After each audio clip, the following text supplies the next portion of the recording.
coming from the clutch. Sounds like this. And when I touch my clutch, it kind of goes away.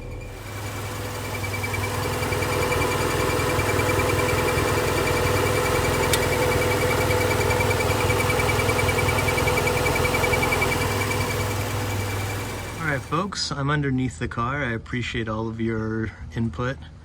So the one thing that a member shared is that this is one of the joint points here that makes the sound, and also the fork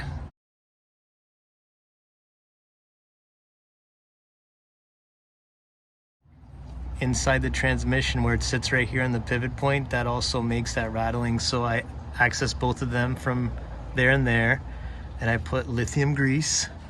This is the one I could find, so I'm gonna give that a try. If anyone else is having the problem, hopefully this helps them out.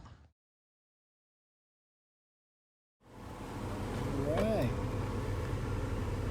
so I'm here now. As you can see, the sound is gone. No more sound. Pretty exciting stuff. Ooh.